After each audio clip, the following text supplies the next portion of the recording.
Buenas noches. Eh, Después de las celebraciones, pues, de la independencia, vamos a iniciar la clase.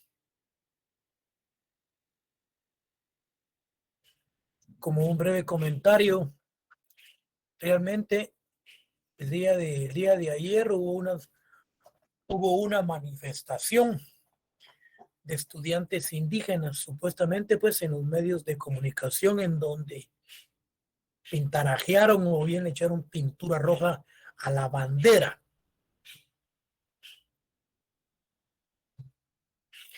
Eso es como un comentario previo a iniciar la clase.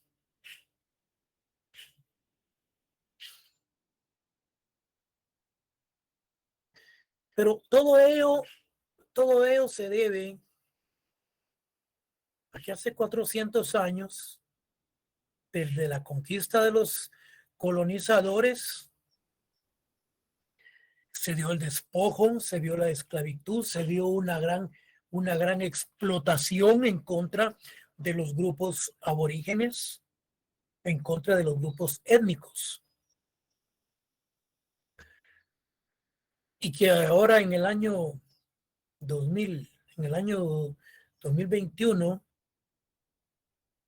a los 201 años de supuestamente independencia, ya se vienen a realizar ciertas manifestaciones de descontento. ¿Qué es lo que ha sucedido desde esa época a la fecha? Y como comentario, eh, esta no es cátedra, no es una clase, la clase de política, pero como comentario, yo les digo a ustedes que en el país, de acuerdo a al desarrollo y al desenvolvimiento de la clase, hicimos un análisis de que realmente más del 54-55% de la población en Guatemala es, es auténtica. Es decir, pues son aborígenes, es un grupo, bueno, son grupos étnicos que es la mayoría.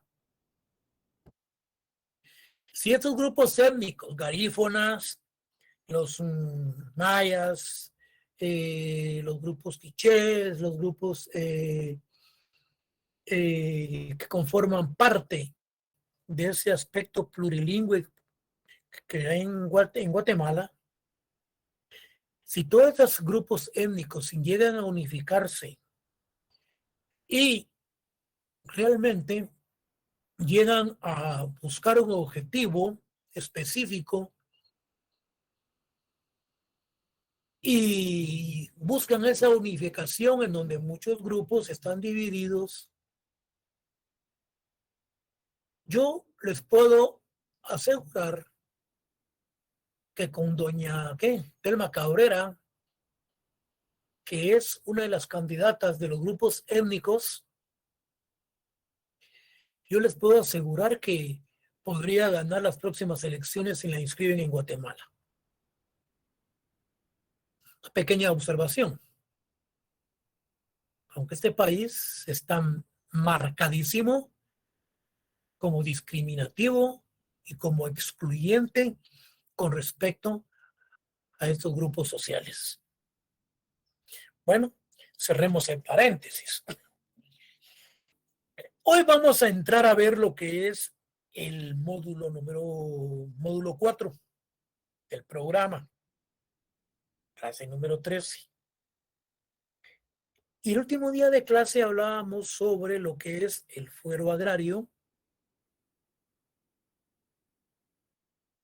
y decíamos que ese fuero agrario radica fundamentalmente en esa participación de doctos, en esa participación de profesionales en una materia. Puede ser en derecho penal, puede ser en medicina, puede ser como profesionales que imparten el curso de derecho agrario. Ellos entonces conforman lo que es el fuero. Luego tenemos lo que es la legislación agraria vigente en Guatemala. Vamos a ver la constitución política de la República. Y el día lunes vamos a ver lo que es el convenio 169. A ver si también le entramos a lo que es la ley de transformación agraria, en donde vamos a ver lo que es el patrimonio familiar agrario, en donde vamos a ver las zonas de desarrollo, la ley de expropiación, la ley forestal, la ley de los parcelamientos, vamos a ver la titulación supletoria, ley de áreas protegidas, zonas de desarrollo, con tierra, pro tierra y la dirección de la Secretaría de Asuntos Agrarios. Por último, vamos a ver lo que es el proceso agrario, su definición, su contenido del derecho procesal agrario y los principios. Entonces, entrando en materia, en ese orden, la explicación que les di del fuero agrario, le vamos a dar lectura a este pequeño párrafo. Y habla de las connotaciones de la palabra de fuero. El fuero es un privilegio que se concede a una persona por el hecho de pertenecer a un determinado grupo social o a una institución. También significa jurisdicción de competencia a la que legalmente están sujetas las partes en un litigio a través de tribunales especializados en determinadas materias. En este segundo sentido, se refiere a los tribunales, a ese litigio, es donde se debe de aceptar la existencia del fuero agrario, pues es ante esas instituciones, ante los tribunales de naturaleza agraria, es en donde deben de someterse todos los conflictos que suscitan con motivo de la aplicación de actos regulados por las leyes que tengan ese carácter. Como consecuencia, el fuero agrario se da, por tanto, en razón de los actos que se realizan enmarcados en la legislación agraria. Bueno,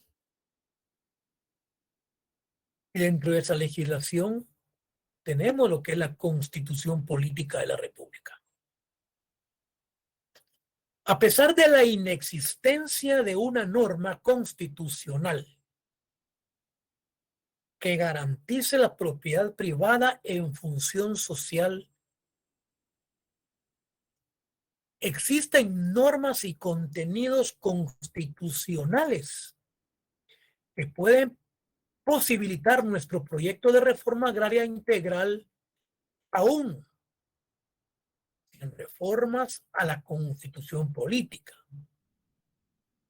Estas disposiciones se pueden encontrar en el preámbulo de la Constitución, que contiene principios que pueden desarrollar los valores que dan vida a la Constitución. Y dentro de estos podemos situar como importantes para nuestro proyecto el identificar al Estado como responsable de la promoción del bien común, de la consolidación del régimen de legalidad, seguridad, justicia, igualdad, libertad y paz, aunque estos principios no son normas de sentido concreto. Sí constituyen fuentes de interpretación de la norma constitucional. Al principio se le daba lectura a algo que dice, a pesar de la inexistencia de una norma constitucional que garantice la propiedad privada en función social. Constitucionalmente, la Constitución protege la propiedad privada, pero no en función social. Porque para que la proteja en función social, caemos entonces cuando hablamos del principio de que el bien colectivo general prevalece sobre el bien particular, o bien por una calamidad o por un problema de carácter social en donde se puede darse la institución de la expropiación, la cual es reconocida constitucionalmente. Pregunta entonces, le pregunta a un catedrático de política que él, ¿dónde se ubica? Que si es de izquierda o si es de derecha. Bueno, constitucionalmente, si hablamos que la Constitución de la República actúa desde el punto de vista de que el interés general prevalece sobre el particular y que se dan casos de expropiaciones y de aspectos de carácter en función social. Aquí estamos hablando desde el punto de vista prácticamente de izquierda. Pero si decimos que el derecho de la propiedad constitucionalmente es algo inherente a la persona humana, aquí está hablando, cerrándose, que el derecho protege la propiedad y se mira entonces desde un punto de vista de derecha. Entonces, cualquiera puede decir, bueno, yo me ubico en una posición ecléctica, porque tengo la argumentación que la Constitución actúa como una función social desde un punto de vista de izquierda, doctrinariamente hablando, y también protege los derechos a la propiedad, registrándose, y lo miramos legalmente. Entonces aquí nos referimos ya también desde un punto de vista de derecha. Podríamos decir que entonces manejamos una ideología, se puede manejar entonces una ideología ecléctica, intermedia, dependiendo la argumentación que a la persona que se le haga la interrogante. Entonces, vamos a entrar en materia. Yo regularmente les doy los artículos para que ustedes los analicen y los estudien. Si nos ponemos a analizar y ver lo que nos dice la Corte de Constitucionalidad en cuanto a cada análisis que hace de cada uno de estos artículos, no sé si nos va a dar tiempo de terminar la clase, pero vamos a darle picadito. ¿Qué nos dice entonces el artículo 1 de la Constitución Política? Yo creo que la tengan a la mano. Vean. Habla de la protección a la persona y dice que el Estado de Guatemala se organiza para proteger a la persona y a la familia. Su fin supremo es la realización del bien común. Aquí cualquiera dice, bueno, esta Constitución tiene ciertos principios o tintes de izquierda. La Corte de Constitucionalidad nos dice que el Estado de Guatemala, dice, protege a la persona, pero añade inmediatamente que su fin supremo es la realización del bien común, por lo que las leyes pueden evaluarse tomando en cuenta que los legisladores están legitimados para dictar las medidas que dentro de su concepción ideológica y sin infringir preceptos constitucionales tiendan a la consecución del bien común. Al respecto conviene tener presente que la fuerza debe perseguir objetivos generales y permanentes y no particulares. El artículo 2 se refiere a los deberes del Estado. Es deber del Estado garantizarle a los habitantes de la República la vida, la libertad, la justicia, la seguridad, la paz y el desarrollo. La Corte de Constitucionalidad hace el análisis al referirse, dice, a los deberes del Estado respecto a los habitantes de la República, le impone la obligación de garantizar no solo la libertad, sino también otros valores como son los de la justicia y el desarrollo integral de la persona, para lo cual debe adaptar las medidas que a su juicio sean convenientes según lo demanden las necesidades y condiciones del momento, que pueden ser no solo individuales, sino también sociales. El artículo 44 nos habla de los derechos inherentes a la persona humana. Y dice lo siguiente: los derechos inherentes a la persona humana, los derechos y garantías que otorga la Constitución no excluyen otros que, aunque no figuren expresamente en ella, son inherentes a la persona humana. Aquí está hablando de los derechos y las garantías, la propiedad privada, aspectos que dicen que son inherentes a la persona humana.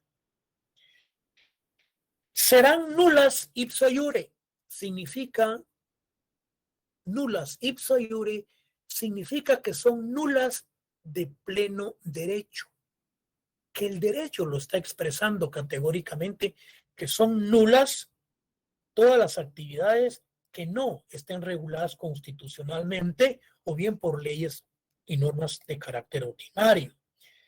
Uno de los principios fundamentales, dice la Corte de Constitucionalidad,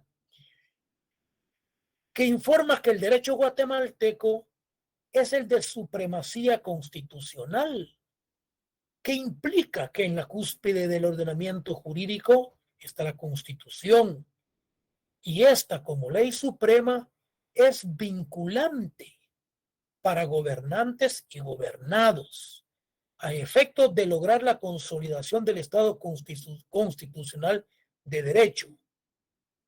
La superlegalidad constitucional se reconoce con absoluta precisión en 3 artículos de la Constitución política: el 44, el 175 y el 204.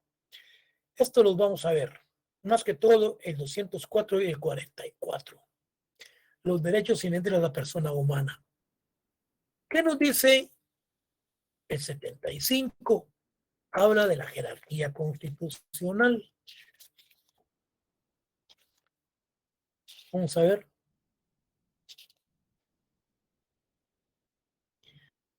El 75 lo tengo yo en la Constitución. Tengo lo que es la alfabetización. Esto vamos a hacer ciertas correcciones. Nos vamos a ir a aquí sería 175. El 175, aquí es artículo 175. Vamos a ver.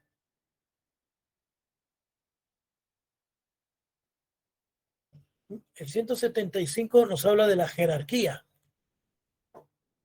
Sí, pues, que hay un error. Yo sí decía que había algo malo. Es el 175. El artículo 44, los derechos inherentes. El 175 habla de la jerarquía constitucional y no es 75. Por eso yo decía que no había relación. ¿Qué dice el 175? ninguna ley, fíjense pues, podrá contrariar las disposiciones de la Constitución. Las leyes que violen o tergiversen los mandatos constitucionales son nulas de pleno derecho, son nulas ipso iure. Este artículo 44 de los derechos inherentes a la persona, el 175 de la jerarquía y el 204, ustedes me los tienen que subrayar, porque hay algo muy interesante cuando hablemos sobre el derecho interno.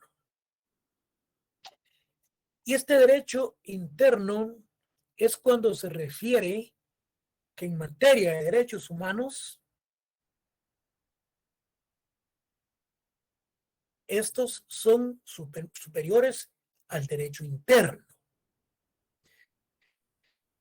¿Qué nos dice entonces el artículo 118? Principios del régimen económico y social. Pero nos vamos a remitir al 204 para llevar el orden. Vamos a ver, el 204 dice: condiciones esenciales. Fíjense pues, condiciones esenciales de la administración de justicia.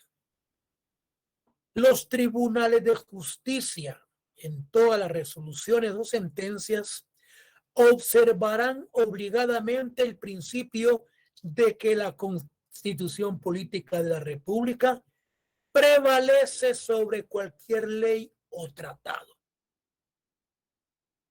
Miren qué interesante.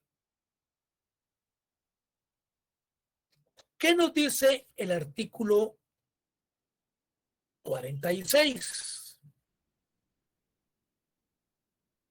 Pero miremos el 204, ¿qué nos dice la Constitución? Uno de los principios fundamentales que informa el derecho guatemalteco es el de la supremacía constitucional.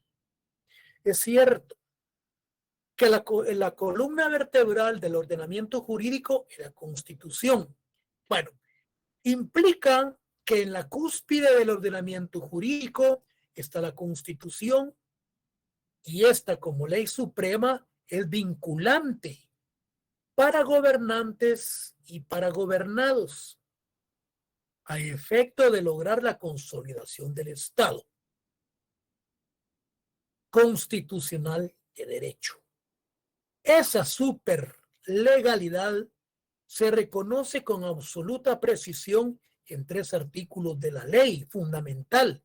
El artículo 44, que dispone, o sea, lo que leímos anteriormente, que dispone que serán nulas ipso iure las leyes y disposiciones gubernativas o de cualquier otro orden que disminuyan, restringan o tergiversen los derechos de la Constitución que garantiza.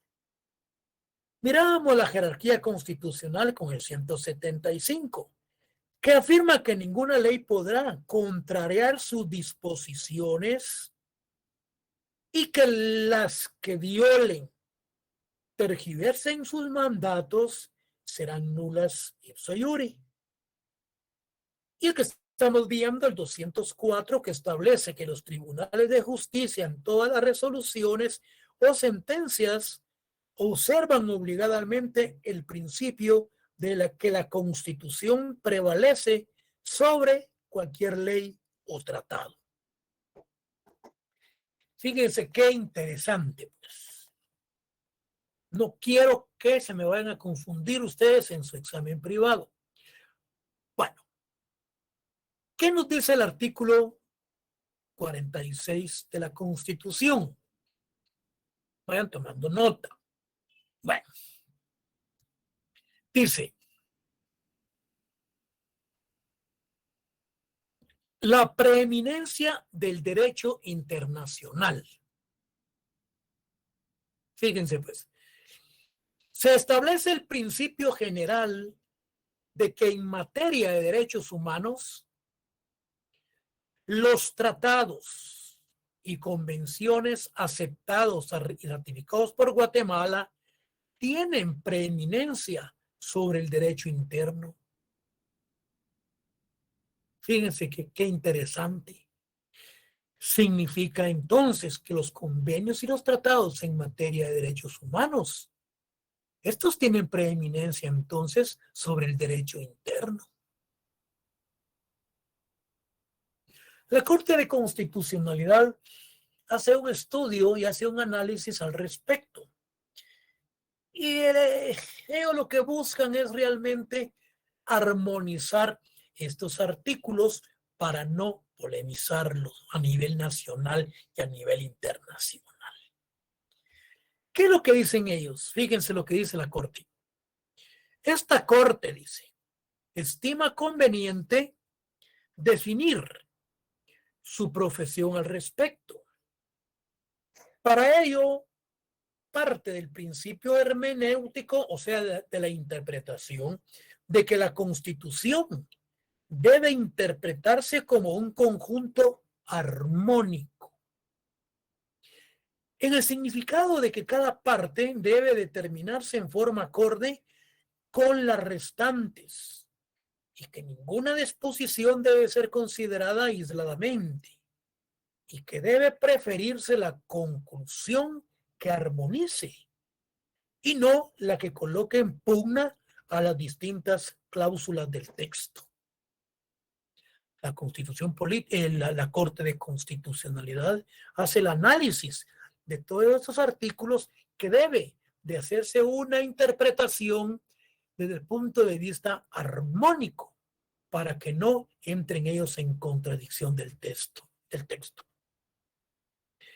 En primer término, el hecho de que la Constitución haya establecido esa supremacía sobre el derecho interno debe entenderse como su reconocimiento a la evolución que en materia de derechos humanos se ha dado y tiene que ir dando, pero su jerarquización es la de integrar el ordenamiento jurídico con carácter de norma constitucional que concuerde con su conjunto, pero nunca con potestad reformadora y menos derogatoria de sus preceptos por la eventualidad de entrar en contradicción con ninguna norma propia de la Constitución.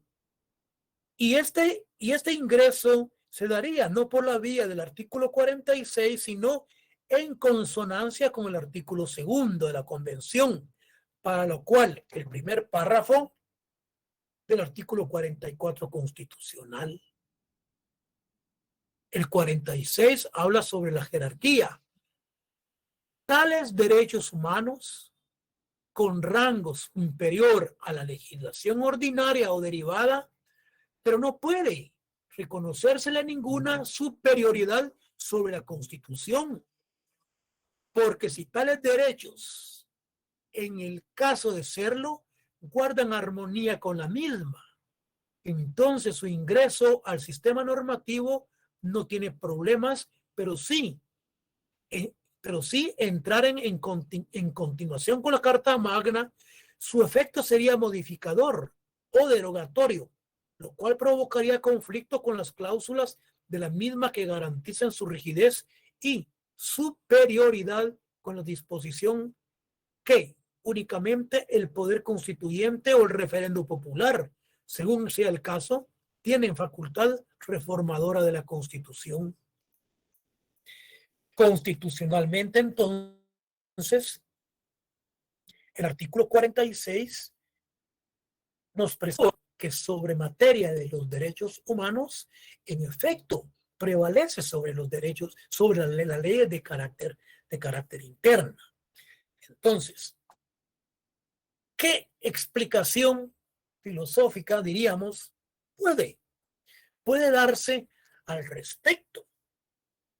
Si un examinador le dice a usted, interpréteme el artículo 44 y el 204 de la Constitución Política de la República, hábleme sobre los derechos inherentes, el artículo 46, hábleme sobre los derechos inherentes a la persona y hábleme sobre el derecho interno de la Constitución y hábleme usted sobre los derechos humanos. Mire su Constitución. Bueno, realmente la respuesta es, bueno, realmente al crearse la Constitución, pues las presiones, y entonces ya entra uno como cuestiones políticas, va que las presiones internacionales en derechos humanos lograron o intercedieron en cuanto a que realmente en derechos humanos debe de prevalecer sobre el derecho interno. Es una observación que un estudiante que sea muy ágil haga la observación. Pero si el estudiante ya leyó la Constitución, si el estudiante ya analizó los artículos y leyó también la resolución de la Corte, entonces le resuelve, bueno, profesor, en efecto, el artículo 46 se refiere a los derechos humanos, que esos deben de prevalecer. Sin embargo, si miramos el artículo 204 constitucional, el 175, y nos basamos a una resolución, aquí viene la agilidad del estudiante en el privado, tiene que ser muy ágil.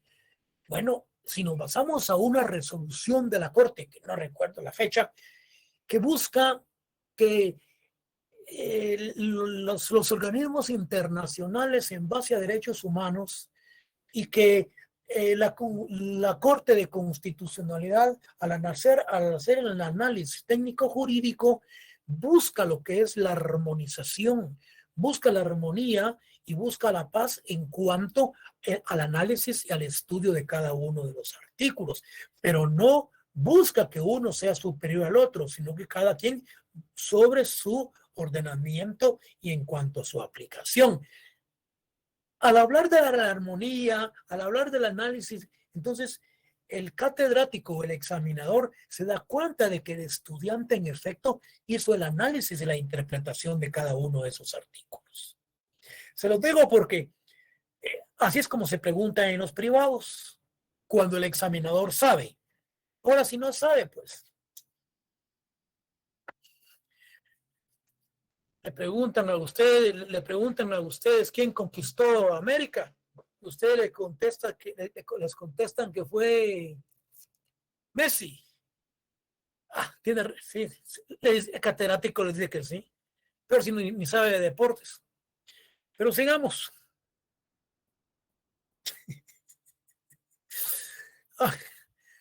Principios del régimen económico social. El artículo 118. Yo siempre dejo estos artículos para que ustedes los lean y los analicen, pero vamos a continuar. El 118 habla sobre los principios del régimen económico y social.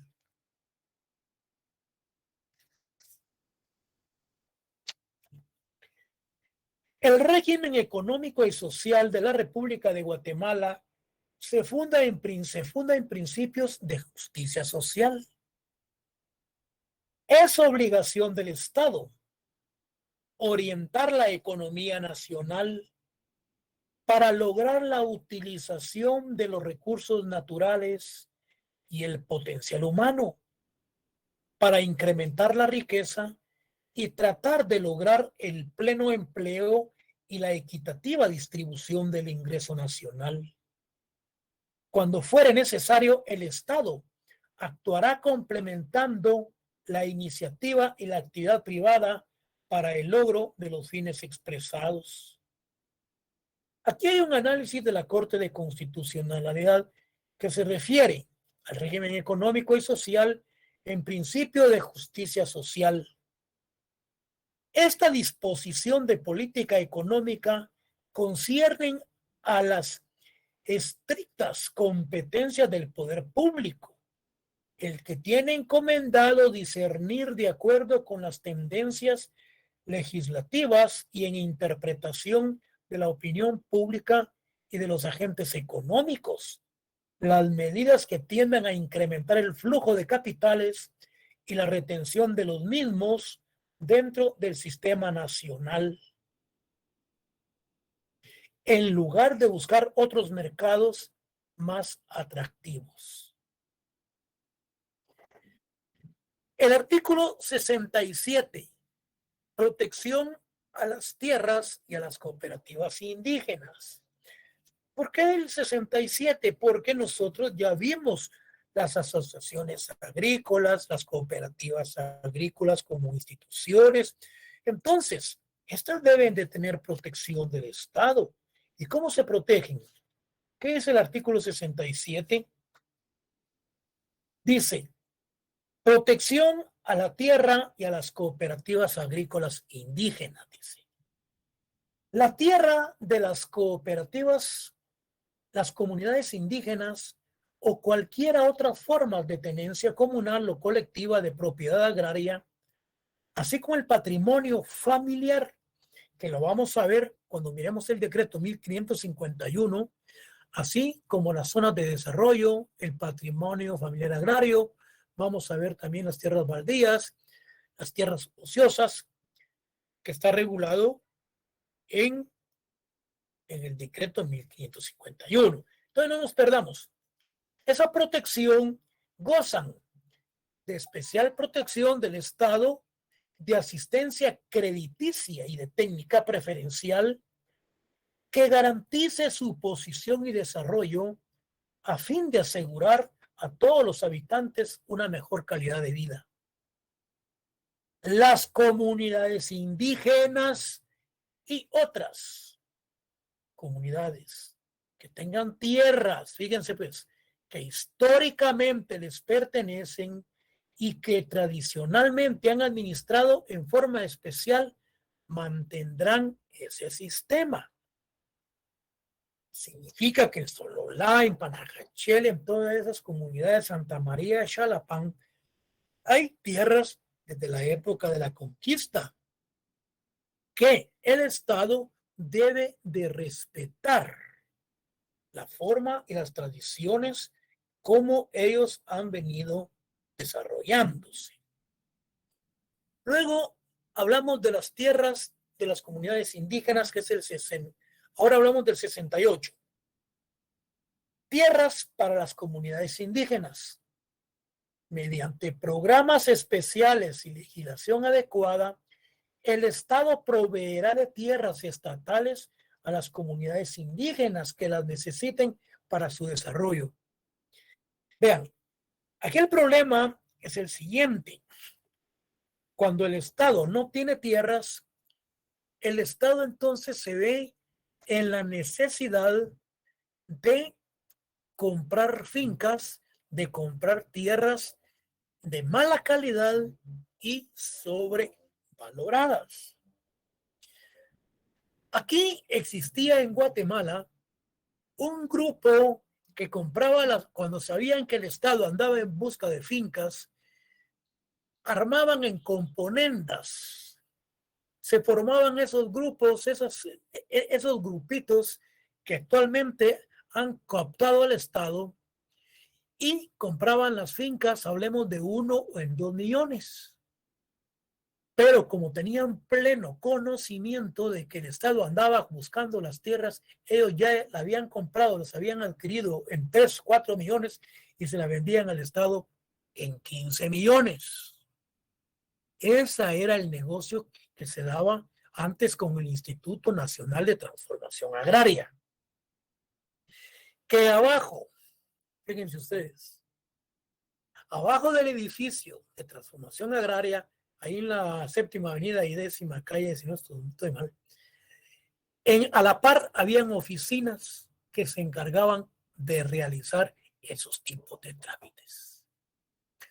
Una vez el Estado había comprado esas fincas de mala calidad, de tierras de mala calidad y carísimas, sobrevaloradas, las dotaban, se las entregaban a los campesinos para 15 años. Yo realmente no sé cómo hacían, porque hay unas cláusulas que dicen que ese patrimonio familiar agrario no debe salir de la tutela del Estado durante cierto lapso. Pero realmente a la vuelta de 3, 4 años, las tierras ya tenían nuevos dueños que eran los terratenientes vecinos. ¿Y qué sucedía con esos propietarios antiguos que se les había dotado de tierra? Bueno, no les queda otra de invadir nuevamente terrenos para traerles problemas al Estado. La situación es que el Estado no ha velado sobre los extremos, porque se les debe de proteger y se les debe de dar créditos y además se les debe de tecnificar en cuanto a aspectos de, de, las, de las siembras y de los productos. ¿Qué nos dice el artículo 39? Vamos a ver, ese artículo 39 dice, propiedad privada, lo que mencionábamos anteriormente. Se garantiza la propiedad privada como un derecho inherente a la persona humana. Aquí se está garantizando la propiedad como un derecho. Ideológicamente pensando, cualquiera diría, esta constitución es de tinte derechista. Se garantiza la propiedad privada como un derecho inherente a la persona humana. Toda persona puede disponer libremente de sus bienes de acuerdo con la ley. El Estado garantiza el ejercicio de este derecho y deberá crear las condiciones que faciliten al propietario el uso y disfrute de sus bienes de manera que se alcance el progreso individual y el desarrollo nacional en beneficio de todos los guatemaltecos. Aquí hay una interpretación de lo que es la Corte de Constitucionalidad. Dice, como es un aspecto inherente a la persona humana, dice, sin embargo, no es propio de la vida en sociedad el ejercicio absoluto de este derecho. Como lo decíamos en las cátedras anteriores, que esa propiedad no es en absoluto, porque en determinado momento puede expropiarse. Fíjense, interesante. Tal afirmación encuentra también asidero en el principio que la misma Constitución recoge en el artículo 44, de que el interés social prevalece sobre el interés particular. Aquí entramos desde otro punto de vista ideológico. Entonces, todo ello, pues, que prevalece sobre el interés particular, ello en armonía con el principio de dominio eminente del Estado sobre su territorio, según el cual éste puede ejercer su actividad como ente soberano para el logro de sus fines con la amplitud que le permite la ley fundamental del país. Bueno, tales principios se conforman con el contenido del artículo 40 constitucional que faculta al Estado para expropiar lo que yo les venía mencionando, la propiedad privada, por razones de utilidad colectiva, beneficio social o interés público. Entonces, ¿cuáles son los requisitos que se requieren para la expropiación? ¿Qué es lo que regula el artículo 40? Que esa expropiación sea por una necesidad de carácter o de utilidad colectiva, de beneficio social o de interés público. Luego tenemos aquí lo que es el artículo 40 de las expropiaciones, que eso lo vamos a ver adelante. Entonces, el artículo 39 habla de la propiedad privada. Este derecho constitucional es el principal marco legal que garantiza el régimen de tenencia de la tierra en Guatemala y en consecuencia se encuentra vinculado con la problemática agraria nacional en sus diferentes componentes. Bueno, la expropiación, dice este artículo, se encuentra ampliamente desarrollado en la ley específica de expropiación. Esto no lo vamos a mirar porque mejor lo vamos a ver ya detenidamente con respecto a a la institución propiamente dicho. Bueno, pero hay algo muy interesante. Nos quedan 15 minutos, vamos a utilizar 10. Hay algo muy interesante que la Constitución Política de la República nos regula. Cuando ustedes recuerdan que los grupos étnicos, los grupos vernáculos, los grupos tribales del país querían conformar parte de un pluralismo jurídico. En efecto, buscaban el reconocimiento y la aceptación constitucional. Yo recuerdo que hice un trabajo en la Dirección de Estudios de Investigación de la facultad, en donde realmente la Constitución de la República les reconoce a estos grupos étnicos, plurilingües, multilingües, multiculturales, se les reconoce su identidad, se les respeta constitucionalmente, por lo tanto, no era necesario ese reconocimiento. El Estado lo que tenía que haber hecho decía, bueno, ellos quieren participar, pero si constitucionalmente existe un reconocimiento. Al hacer los análisis técnico-jurídicos al respecto, los grupos étnicos y los grupos que querían participar en ese pluralismo jurídico, ellos desistieron. Yo por eso hice una pregunta, ¿cuál fue el motivo por qué ellos desistieron de continuar en la participación de ese reconocimiento? Porque constitucionalmente está plasmado. Miremos. Vamos a ver qué nos dice el artículo 60 y la adopción, protección a los ancianos, la cultura. El artículo 66, protección a grupos étnicos. Guatemala está conformada por diversos grupos étnicos, entre los que figuran los grupos indígenas de ascendencia maya. El Estado reconoce, aquí está el reconocimiento, respeta y promueve sus formas de vida, sus costumbres, sus tradiciones, formas de organización social, el uso del traje indígena en hombres y mujeres, idiomas y el dialecto. Bueno, ¿qué es lo que nos dicen?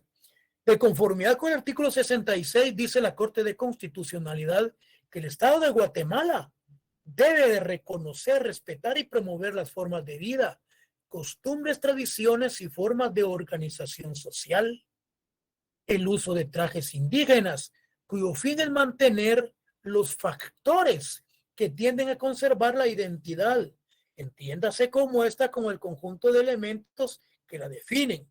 Recuerden eso que lo vimos, que a la vez los hacen reconocerse como tal. Luego, el próximo día de clase vamos a ver lo que es el convenio 169. Pero aprovechando, el convenio 169 de la OIT versa sobre pueblos indígenas y tribales en países independientes. Guatemala se caracteriza sociológicamente como un país multiétnico, pluricultural y multilingüe, dentro de la unidad del Estado y la individualidad de su territorio, por lo que al suscribir, aprobar y ratificar el convenio sobre esa materia desarrolla aspectos ampliamente dentro de su ordenamiento jurídico interno. Guatemala, desde luego, ha suscrito, ha aprobado y ratificado con anterioridad varios instrumentos jurídicos internacionales, el reconocimiento y promoción y defensa de los derechos humanos de los habitantes en general y de los cuales también son nominadores destinatarios los pueblos indígenas. Bueno, sin embargo, tomando en cuenta que si bien es cierto que las reglas del juego democrático son formalmente iguales para todos, existe una evidente desigualdad real de los pueblos indígenas con relación a otros sectores de la población del país, por lo cual el convenio se diseñó como un mecanismo jurídico especialmente dirigido a remover parte de los obstáculos que impiden a esos pueblos al goce real y efectivo de los derechos humanos fundamentales para que los menos los disfruten en el mismo grado de igualdad. Esto lo vamos a ver el próximo día de clase jóvenes. Protección a las tierras de las cooperativas agrícolas. Las tierras de las cooperativas de las comunidades indígenas o cualquier otra forma de tenencia comunal o colectiva de la propiedad agraria, así como el patrimonio familiar y vivienda popular, gozarán de la protección especial del Estado, de asistencia crediticia y de técnica preferencial que garanticen su posesión y desarrollo a fin de asegurar a todos los habitantes de una mejor calidad de vida. Las comunidades indígenas y otras que tengan tierras que históricamente les pertenecen y que tradicionalmente han administrado de forma especial, mantendrán su sistema del cual ellos han venido desarrollándose. Jóvenes, ahí nos vamos a quedar y nos miramos el próximo día de clase. Si hay alguna pregunta, estamos a la orden.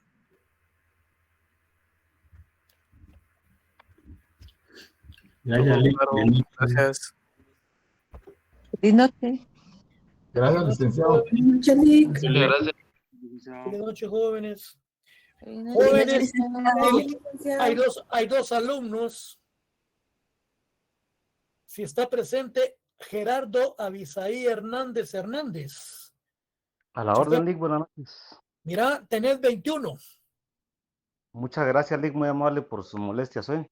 Bueno, le agradezco mucho. Se encuentra ahí Denis René Alexander Carrillo.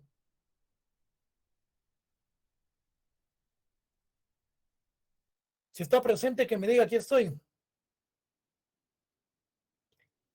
René Denis Alexander Carrillo López.